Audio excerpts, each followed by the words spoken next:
அனைவருக்கும் வணக்கம். Social problems அதில் நம்ம ஒவ்வொன்றா பார்த்துட்ருக்கோம் இல்லையா? அதில் இப்போ பார்த்துட்ருக்கிறது எஜுகேஷன் நம்ம லாஸ்ட் செஷனில் எங்கே விட்டுருந்தோம் அப்படின்னு சொல்லி பார்த்தீங்கன்னா, டிஃப்ரெண்ட் கமிட்டிஸ் என்னென்ன ரிப்போர்ட்ஸ் கொடுத்துருக்காங்க, அதில் எப்படி எஜுகேஷன் பாலிசிஸ் உருவாக்கியிருக்காங்க எல்லாமே பார்த்தாச்சு. ஸோ இப்போ நம்ம பார்க்க வேண்டியது என்னென்னா, இவ்வளோ முயற்சி எடுத்திருக்காங்க இல்லையா? இவ்வளோ முயற்சிகளையும் தாண்டி இந்தியன் எஜுகேஷன் சிஸ்டமில் என்ன பிரச்சனைகள் இருக்குது, problems faced by India's education system. Very few have higher education. அதாவது இங்கே நம்ம பார்த்தோம், ஃபண்டமெண்டல் ரைட்டில் 6 to 14 தான் அவர்களுடைய அடிப்படை உரிமையாக இருக்குது, ஃபண்டமெண்டல் ரைட்டாக இருக்குது. அப்போ அது வரைக்கும் படிக்க வச்சிடலாம். அதுக்கப்புறம் என்ன செய்கிறாங்க, நிறைய பேர் ட்ராப் அவுட் ஆகிடுறாங்க. Even after more than 100 years of the implementation of Gokhale bill, நோட் பண்ணிக்கோங்க, கோகலே பில் 1911 இன்ட்ரடியூஸ் பண்ணுறாங்க யூனிவர்சல் ப்ரைமரி எஜுகேஷனுக்காக. 1911 கோகலே பில் இன்ட்ரடியூஸ் பண்ணுறாங்க இல்லையா? அது முடிஞ்சு 100 வருஷமே தாண்டிருச்சு, 110 வருஷம் ஆயிடுச்சு. ஆனாலும் இன்னமும் என்ன ஆகலைன்னா, ப்ரைமரி எஜுகேஷனே இன்னும் ஃபுல்லாக அச்சீவ் ஆகலை, கம்ப்ளீட்டாக அச்சீவ் ஆகலை. According to the 2011 census, about 26% of Indian population is still illiterate. இப்போ நீங்கள் என்கிட்ட ஒரு கேள்வி கேட்கலாம், மேம் அது ஆல்ரெடி அடிப்படை உரிமைன்னு ஒரு விஷயம் வந்துருச்சே, 6லிருந்து 14 வயசு வரைக்கும் எல்லாரும் கம்பல்சரி அவங்களுக்கு கல்வி கொடுக்க வேண்டியது கம்பல்சரி கட்டாயம்னு ஆயிடுச்சு, அப்புறம் எப்படி இன்னும் 26% பேர் இல்லிட்ரேட்டாக இருக்காங்கன்னு சொல்கிறீங்க, எழுத்தறிவு இல்லாதவங்களாக இருக்காங்கன்னு சொல்கிறீங்க அப்படின்னு சொல்லி கேட்டால், அஃப்கோர்ஸ் இந்தியாவில் இருக்கக்கூடிய கான்ஸ்டிடியூஷனில் இருக்கக்கூடிய ரொம்ப முக்கியமான ஒரு விஷயம் என்னென்னா, யாராவது கல்வி வேணும்னு கேட்கும் பொழுது கொடுக்க முடியாதுன்னு சொல்லக்கூடாது. இதுதான் அந்த ஃபண்டமெண்டல் ரைட்டோட concept. So currently half of the population is either illiterate or with only primary education. Secondary லெவல்னு வர்றப்போ பசங்களை விட ஃபீமேல் அதிகமாக படிக்கிறாங்க. According to the national sample survey office 71st round, அதாவது 2014 எடுத்த 71வது கணக்கெடுப்பின் பிரகாரம், the dropout rates are high for boys at the secondary level because of the economic activities, lack of interest and financial constraints. திடீர்னு அவங்க வீட்டில் ஏதோ ஒரு பிரச்சனை ஏற்படுது, அப்பா இறந்து போகிறாங்க, அம்மா இறந்து போகிறாங்க, இல்லைன்னா பொருளாதார சூழ்நிலை ரொம்பவே பின்தங்கி இருக்குது. இந்த மாதிரியான காரணங்கள்னாலையும் இந்தியன் எஜுகேஷன் சிஸ்டம் ரொம்பவே பாதிக்கப்பட்டிருக்கு, குறிப்பாக செகண்டரி லெவலில், அதுவும் பசங்கக்கிட்ட அப்படின்னு சொல்கிறாங்க. அடுத்த முக்கியமான பிரச்சனை என்னன்னு சொல்லி பார்த்தா, limited outcomes from education policies. Education பாலிசின்னு 10 வருஷத்துக்கு ஒருக்க உருவாக்குறாங்க, 3 எஜுகேஷன் பாலிசி உருவாக்கியிருக்காங்க. இத்தனை எஜுகேஷன் பாலிசி உருவாக்கியும் ஏன் இன்னும் சரியான ஒரு ஒழுங்குமுறைக்கு வரலை அப்படின்னு சொல்லி பார்த்தா, லிமிட்டட் அவுட்கம்ஸ். அந்த எஜுகேஷன் பாலிசிஸில் நிறைய விஷயங்கள் கொடுக்கவே படலை, பேசவே படலை. அதை விட பார்த்தோன்னா, higher priority is given to tertiary education. 3 லெவலுக்கும் சேர்த்து கொடுத்துருக்காங்க. When it comes to government spending, மொத்தமாக எஜுகேஷனுக்கு நாங்கள் இவ்வளோ பட்ஜெட் ஒதுக்குறோம். அந்த இவ்வளோ பட்ஜெட்டுங்கிற எஜுகேஷனுக்குன்னு ஒதுக்கிறதுல பள்ளிக்கல்வி தான் முதன்மை இல்லையா? முதல்ல பள்ளிக்கல்வியை முடித்தா தான் அடுத்து ஹையர் செகண்டரி எஜுகேஷன், அதுக்கப்புறமா தான் கல்லூரி படிப்புக்கு போக முடியும் இல்லையா? ஆனால் இந்த பள்ளிக்கல்விக்குன்னு ஒதுக்கக்கூடிய கவர்மெண்ட் ஸ்பெண்டிங் கம்மியாக இருக்குது, டார்கெட் இல்லை, அங்கே கம்மியாக இருக்குது. தோ the government expenditure on elementary education is more than tertiary education, the expenditure per student is more in tertiary. So அவ்வளோதான். காலேஜில் படிக்கிற பசங்களுக்கு செலவு அதிகமாக இருக்குது, பள்ளிக்கூடத்தில் படிக்கிற பசங்களுக்கு செலவு கவர்மெண்ட்டால் கம்மியாக செய்யப்படுது. அப்போ என்ன செய்யணும், அதை இன்க்ரீஸ் பண்ணணும். Thus the quality of elementary education is brought under question mark. அதனால் என்ன ஆகுதுன்னா, அரசு பள்ளிகளில் படிக்கக்கூடிய மாணவர்களுடைய எஜுகேஷன் குவாலிட்டி எந்த லெவலில் இருக்குது அப்படிங்கிறது ஒரு கொஸ்டின் மார்க்காகவே நின்றுட்டு இருக்குது. இது இந்தியா லெவல்லையுமே அப்படி தான் இருக்குது. நம்ம இங்கேருந்து சொல்லிடுவோம், கவர்மெண்ட் ஸ்கூல்லே படித்தாலும் கேந்திரிய வித்யாலயா மாதிரியான மத்திய பள்ளிகளில் இன்னும் எஜுகேஷன், கவர்மெண்ட் ஸ்கூல்லே இருக்கக்கூடிய இந்த அண்டர் எஸ்டிமேட்டட் சிஸ்டம்ஸ் இன்னமும் த்ரூ அவுட் த கண்ட்ரி இருந்துட்டு தான் இருக்குது அப்படின்னு சொல்லலாம். The quality of education is poor. Of course quality புவராக இருக்குது. 2018 annual status of education reportல என்ன சொல்கிறாங்கன்னா, pointed out that the deficiency in the foundational reading and arithmetic skills, பேசிக்காக பெருக்கல் கழித்தல் கூட்டல் வகுத்தல்ங்கிறதுலையே பசங்களுக்கு பிரச்சனை இல்லை. வாசிக்க தெரியல பசங்களுக்கு, ஃபவுண்டேஷனல் ரீடிங் ஸ்கில் இல்லை. நானே நிறைய மாணவர்களை பார்த்துருக்கேன், வாய் விட்டு வாசிக்க சொன்னால் அவங்களுக்கு அந்த கம்யூனிகேஷன் வராது, வாசிக்க வராது, தொடர்ந்து வாசிக்க வராது. அது ரொம்பவே அடிப்படையிலேருந்து நம்ம என்ன செய்யணும்னா அந்த ஃபவுண்டேஷனல் ரீடிங் வந்து ரொம்ப ரொம்ப இம்பார்ட்டண்ட். இதுக்கு நிறைய பேர் இம்பார்ட்டன்ஸ் கொடுக்கறது இல்லை. The students are not improving it in their higher studies since they are not thorough in the basics. So பேசிக்ஸ்லேயே அவங்க வந்து தரவாக இல்லை. இந்த பசங்களுக்கு ஹையர் ஸ்டடீஸ்க்கு போய் ஒன்றுமே புரியாது. These policies are focused more on implementation rather than outcomes. Implement பண்ணணும், மும்மொழி கொள்கையை நம்ம என்ன செய்யணும், புகுத்தணும் அப்படிங்கிற ஒரு விதத்தில் தான் ஃபோக்கஸ் பண்ணுறாங்களே ஒழிய அதில் இருக்கக்கூடிய அவுட்கம் என்ன, எத்தனை பேருக்கு அது சரி வரும், எத்தனை பேருக்கு அது வந்து ஒரு முன்னேற்றத்தை கொடுக்குங்கிறதுல கவனம் செலுத்துறதே இல்லை அப்படிங்கிறதையும் நோட் பண்ணியிருக்காங்க. எல்லாம் படித்து வந்தாச்சு, அதுக்கப்புறம் என்ன நிலைமை அப்படின்னு சொல்லி பார்த்தோன்னா unemployable workforce. Educated youth in India are not employable since they lack the necessary industry level skills. எங்கள் பேசிக்கே படிக்கலை. நான் பேசிக் படிக்காததுனால ஹையர் செகண்டரியே நானே மனப்பாடம் பண்ணி ஒப்பிச்சு எழுதிட்டு வந்திருக்கேன். ஸ்கூல்லே இதுதான் எஜுகேஷன் லெவல். இப்போ காலேஜில் வந்து இன்னுமே வந்துட்டு பார்த்திங்கன்னா we do not spoon feed அப்படிங்கிறதுல காலேஜில் வந்து பெரும்பாலான காலேஜஸில் வந்து ஒரு மைண்ட் செட்டில் இருப்பாங்க. வளர்ந்துட்டிங்கப்பா, இனிமேல் நீங்களே படிச்சுக்கணும், மேஜர் ஆகிட்டீங்க, இனிமேல் நீங்களே படிச்சுக்கணுங்கிற மனநிலையில். அப்போது கைடாக மட்டும்தான் இருக்கிறாங்க இல்லையா? அப்போ அங்கே என்ன ஆகுது அப்படின்னா அவர்களுக்கு நெசசரி இண்டஸ்ட்ரி ஸ்கில்ஸ், தேவையான தொழில் திறன் வந்து என்ன செய்யலை இல்லை.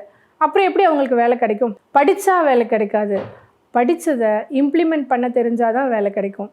The Indian education system does not give priority to the basic foundation. இந்தியாவுடைய கல்வி குத்துறை வந்து பார்த்திங்கன்னா பேசிக் ஃபவுண்டேஷனுக்கு இம்பார்ட்டன்ஸ் கொடுக்கறதே இல்லை. Still development programmes cannot succeed without a basic foundation. Skill development programmes, அடிப்படை அடித்தளம், திறன் மேம்பாட்டு திட்டங்கள்லாம் வந்துட்டு அடிப்படை அடித்தளம் இல்லைன்னா என்ன செய்ய முடியாது, அவங்களால வந்துட்டு வெற்றி பெற முடியாது. Issues with research and development. Though there is a steady increase in the gross expenditure on research and development, GERD அப்படின்னு சொல்லுவோம். Gross expenditure and research and டெவலப்மெண்ட்டுங்கிறத நான் என்ன சொல்லுவோம், ஜெர்ட் அப்படின்னு சொல்லுவோம்.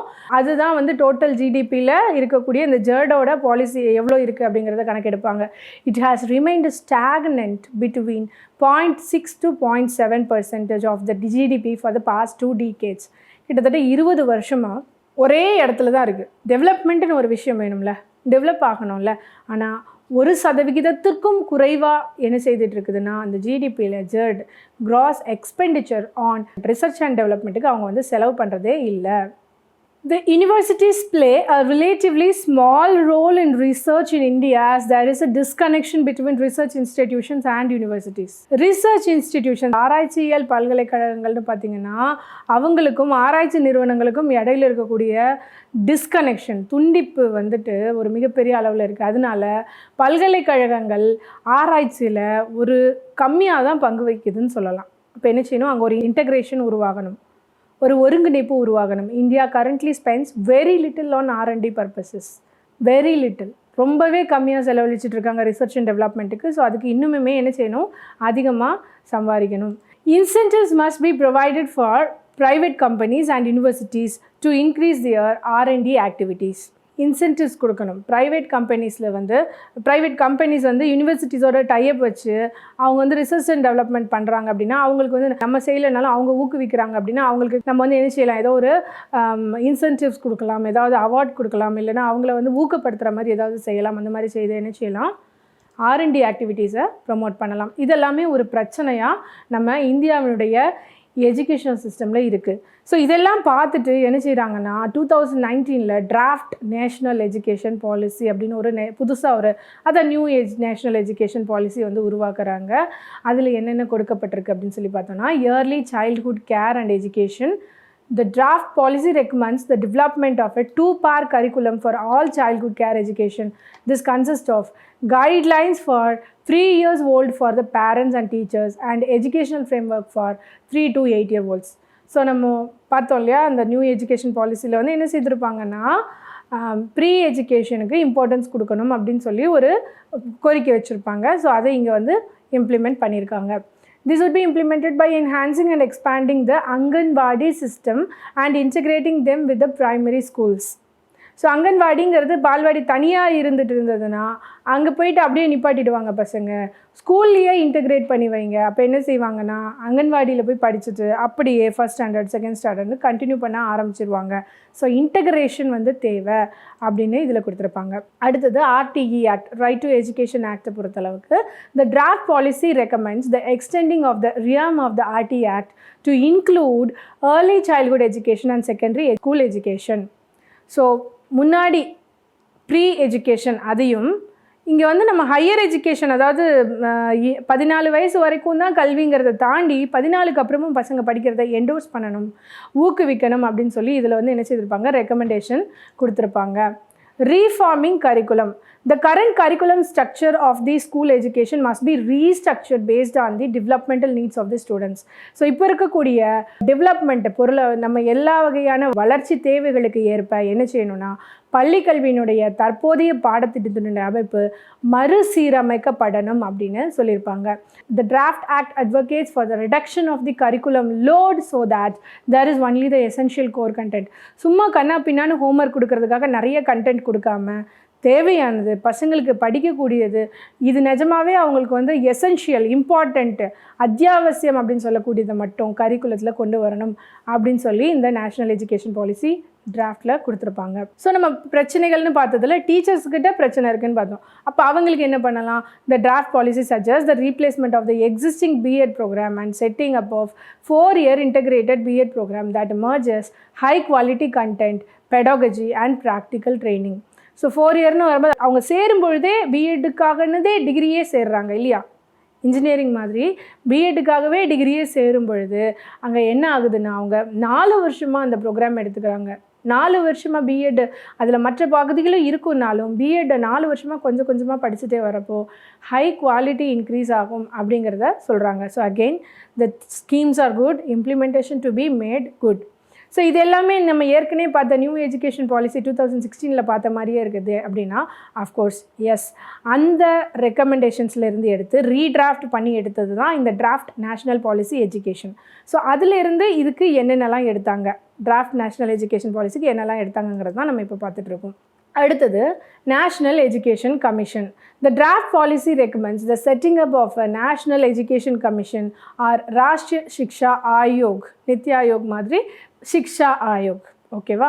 And as an apex body for education, கல்விக்குன்னு என்ன செய்யணும், தனியாக ஒரு அமைப்பை உருவாக்கணும். அது வந்து ராஷ்ட்ரிய சிக்ஷா ஆயோக்னு சொல்லிட்டு அவங்க தான் வந்து என்ன செய்வாங்க, முழு பொறுப்பெடுத்துப்பாங்க அப்படிங்கிற மாதிரி வந்து என்ன செய்திருப்பாங்க. அதுக்கு பேர் தான் நேஷ்னல் எஜுகேஷன் கமிஷன் அப்படிங்கிற ஒரு கமிஷனை செட் பண்ணணும். கமிட்டிக்கும் கமிஷனுக்கும் வித்தியாசம் என்னன்னு தெரியும் இல்லையா? ஸோ அது வந்து நிறைய தெரிஞ்சுக்கோங்க. பாலிட்டியில் இன்னும் டீட்டெயிலாக நீங்கள் இதெல்லாம் படித்து வச்சுக்கணும். நிறைய இடத்துல கமிட்டின்னு கொடுத்துருப்பாங்க, கமிஷன்னு கொடுத்துருப்பாங்க. ஸோ கமிஷன் அப்படிங்கிறது நிரந்தரமாக இருக்கும் பெரும்பாலும், கமிட்டிங்கிறது அப்பப்போ போடுவாங்க. ஸோ அந்த புரிதல் வந்து நமக்கு பாலிட்டியில் இன்னும் டீட்டெயிலாக படித்து வச்சுக்கோங்க, ஓகேவா? This draft national education policy to be headed by the prime minister and must be in charge of the development, execution, assessment and revision of the education on the country in a sustained and continuous manner. So ரொம்ப முக்கியமானது, draft national education policy மூலமாக உருவாக்கக்கூடிய அந்த national education கமிஷனுக்கு head யார்? Prime minister. Default ex officio chairman வந்து யார்? Head வந்து யார்? Prime minister. அப்படிங்கிற வந்து நம்ம வந்து படித்து வச்சுக்கணும். உங்களுக்கு கொஷின் ஏரியா இது. And must be in charge of development, execution, இந்த மாதிரி எல்லாத்துலேயுமே வளர்ச்சி, செயல்பாடு, மதிப்பீடுதல், மறுசீரமைப்பு. முதல்ல வளர்ச்சி அடைக்கணும், அப்புறம் அந்த திட்டங்களை சரியாக செயல்படுத்தணும். அது சரியாக செயல்படுதா என்னென்னு மதிப்பீடு செய்யணும். அந்த மதிப்பீடு செய்ததுக்கப்புறமா என்னெல்லாம் வந்து தவறுகள் நடந்திருக்குன்னு பார்த்து அதை மறுசீரமைப்பு செய்யணும். இது எல்லாமே சரியான முறையில், சீரான முறையில், தொடர்ச்சியான நடைமுறையில் இருக்கணும் அப்படிங்கிறத இந்த டிராஃப்ட் நேஷ்னல் பாலிசியில் கொடுத்துருப்பாங்க. அடுத்தது ஒகேஷ்னல் ட்ரைனிங். ஒகேஷ்னல் ட்ரைனிங்னா என்னென்னு பார்த்தோம். So integration of vocational education programmes in all educational institutions, school, colleges, universities எல்லாத்துலேயுமே ஃபேஸ்டு மேனராக 10 வருஷத்துக்கு என்ன செய்யணும்னா அவங்களுக்கு கட்டாயமாக தொழிற்கல்வி திட்டங்களை ஒருங்கிணைக்க பரிந்துரைச்சிருக்காங்க. Indian languages பொறுத்தளவுக்கு it suggested that the medium of instruction should either be in vernacular language until class 5 and preferably till class 8. அவங்களோட லோக்கல் கிளாஸஸ்க்கு வந்துட்டு என்ன செய்யணும், வெர்னாக்குலர் லாங்குவேஜஸில் லோக்கல் லாங்குவேஜில் இருக்கணும். அப்போ தான் எல்லா பிள்ளைங்களுக்கும் புரியும் அப்படின்னு கொடுத்துருக்காங்க. It called for the flexible implementation of the 3 language formula. So மும்மொழி கொள்கையை வந்து இம்ப்ளிமெண்ட் பண்ணணும். எப்படினாலும் அதற்கு நிறைய எதிர்ப்புகள் இருக்குங்கிறதுனால அதை ஃப்ளெக்சிபிளாக கொஞ்சம் கொஞ்சமாக இம்ப்ளிமெண்ட் பண்ணணும் அப்படிங்கிறத வந்துட்டு என்ன செய்திருப்பாங்க, அறிவுறுத்தியிருப்பாங்க. எப்படினாலும் அதை செய்து தான் ஆகணும் அப்படிங்கிற மாதிரி சொல்லியிருப்பாங்க. 70% மக்கள் 70% of the students in India study obtain education from government schools நம்ம சொல்லியிருந்தோம். So facilities must be provided in these schools so that the quality of education is on par with the private schools. So 30% மக்கள் மட்டுமே படிக்கக்கூடிய private பள்ளிகளில் இருக்கிறதுக்கு ஈக்குவலான அல்லது அதை விட அதிகமான நல்ல என்வாயன்மெண்ட்டை வந்து வசதிகளை வந்து என்ன செய்து தரணும், இந்த மாணவர்களுக்கு ஏற்படுத்தி தரணும் அப்படின்னு சொல்லியிருப்பாங்க. The state governments must take steps to develop a comprehensive mechanism to regulate teacher qualification, absenteeism and learning outcomes. என்ன செய்யணும், டீச்சர் குவாலிஃபிகேஷனை இம்ப்ரூவ் பண்ணுறதுல ஆப்சண்ட் ஆகாமல் இருக்கிறதுக்காக அதுக்கெல்லாம் வந்துட்டு கவர்மெண்ட் தேவையான ஸ்டெப்ஸ் எடுக்கணும், அப்படி வழிமுறைகளை உருவாக்கணும் அப்படின்னு மாநில அரசுக்கு வந்து அறிவுறுத்தியிருக்காங்க. Priority must be given to ensure continuous and comprehensive evaluation in order to achieve a defined learning outcome. So defined learning outcome அப்படின்னா என்னதுன்னா, அவங்க படிக்கிறதுல நல்ல ஒரு தொடர்ச்சியான மதிப்பீட்டை வந்து உறுதிப்படுத்தணும். தொடர்ச்சியான விரிவான மதிப்பீட்டை உறுதிப்படுத்தும் பொழுது தான் அவங்களோட படிக்கிறதுக்கு ஒரு நல்ல முடிவு, நல்ல ஒரு அவுட்கம் இருக்கும் அப்படின்னு சொல்லுவோம் இல்லையா, நல்ல ஒரு ரிசல்ட் இருக்கும், அவ்வளோதான். So remedial classes must be put in place when needed. Remedial கிளாஸஸ்ங்கிறதுனா சில குழந்தைகள் மட்டும் சில விஷயங்களில் வந்து பின்தங்கி இருக்காங்க அப்படிங்கிறத ஆசிரியர்கள் கண்டுபிடிச்சிருவாங்க. அப்போ என்ன செய்யணும், அவர்களுக்குன்னு தனியாக ஸ்பெஷல் கிளாஸஸ் வைக்கணும். ஸ்பெஷல் கிளாஸஸ் வச்சு அவங்களுக்கு அதை கற்றுக் கொடுக்கணும் அப்படிங்கிற மாதிரியான விஷயங்கள்லாம் எடுத்தால் நல்லாயிருக்கும். Guidelines must be provided. இதெல்லாம் வே ஃபார்வர்ட், அந்த டிராஃப்ட் நேஷனல் பாலிசியில் கொடுக்கப்படாத இன்னும் இதெல்லாம் இருந்தால் நல்லாயிருக்கும்னு சொல்லக்கூடிய விஷயங்கள். Guidelines must be provided for the states so that the vocational education is given to the students at the school level. So ப்ராப்பராக ஒரு மாநிலங்களுக்கும் என்ன செய்யணும்னா அவர்களும் வந்து பாலிசி உருவாக்குறதுக்கான இது இருக்கு இல்லையா, ஏன்னா பொதுப்பட்டியலில் இருக்குது கல்விங்கிறது. அப்போ என்ன செய்யணும், அந்த ஸ்கூல் லெவல் ஸ்டூடெண்ட்ஸுக்கு, ஸ்டேட் போர்டு ஸ்டூடெண்ட்ஸுக்கும் வந்துட்டு என்ன செய்யணும், ஒகேஷ்னல் எஜுகேஷன் கொடுக்கணும்னா அதற்கு மாநிலங்களுக்கு தேவையான சரியான வழிகாட்டுதல்கள் வழங்கப்பட வேண்டும். Also, vocational education's syllabus must be rationalized frequently after discussions with all the stakeholders. அதே தான் ஒரு இப்போ காலகட்டத்துக்கு அப்புறம் என்ன செய்யணும்னா, இது சரியா தவறா, இதை இன்னும் எப்படி இம்ப்ளிமெண்ட் செய்யலாம், இன்னும் எப்படி திருத்தலாங்கிற மாதிரியான திருத்தங்களை மேற்கொள்ளணும் அப்படின்னு சொல்லியிருக்காங்க. ஸோ நம்ம இந்திய நாட்டில் வந்துட்டு இந்த கல்விக்காக என்னென்ன திட்டங்கள் அறிமுகப்படுத்தியிருக்காங்க, கண்டிப்பாக இது நமக்கு கொஷின் ஏரியா இல்லையா.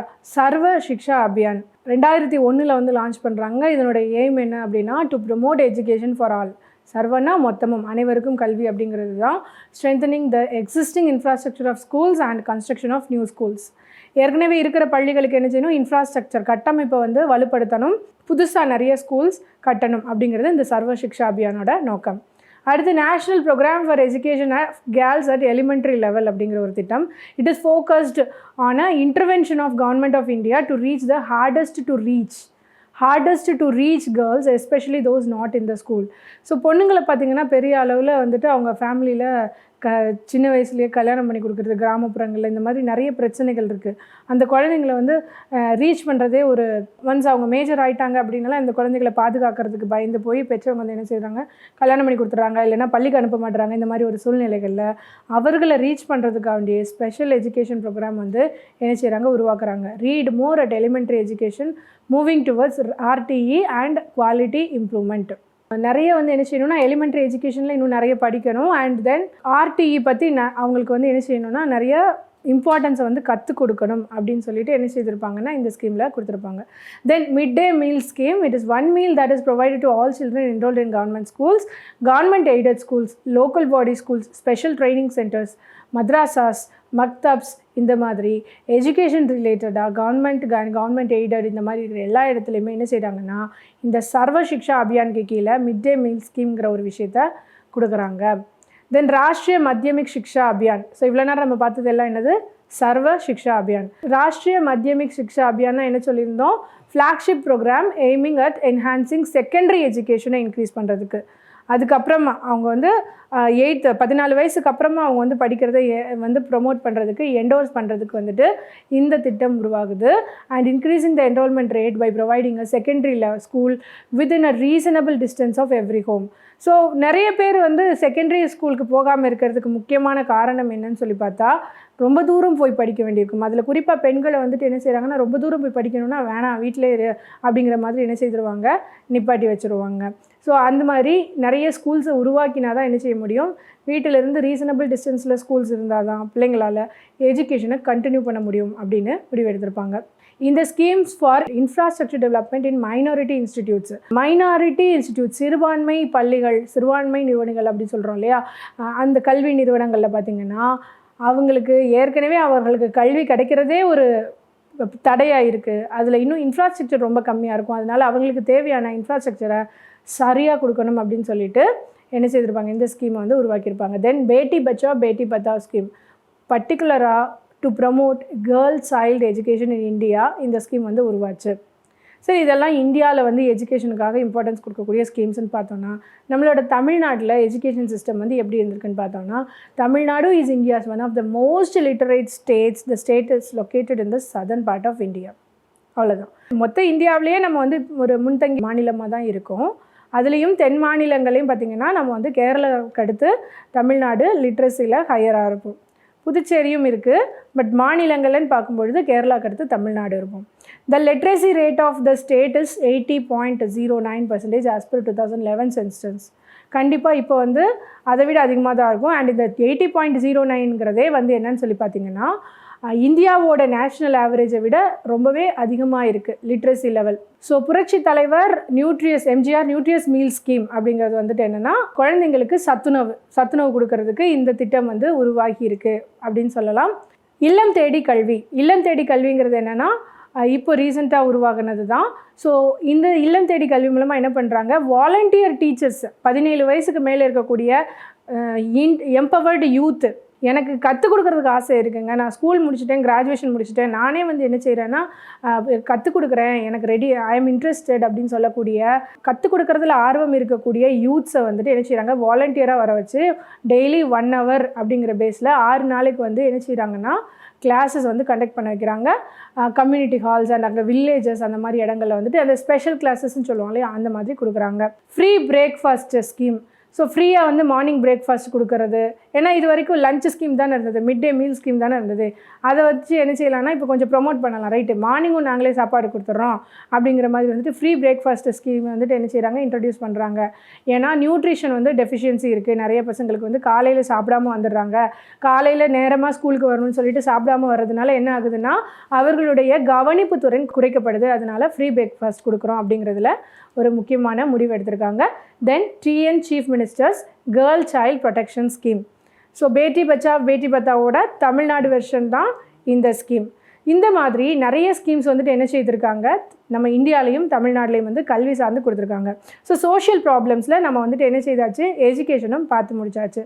இன்னும் என்னென்னலாம் இருக்குங்கிறத நம்ம அடுத்த செஷனில் பார்க்கலாம்.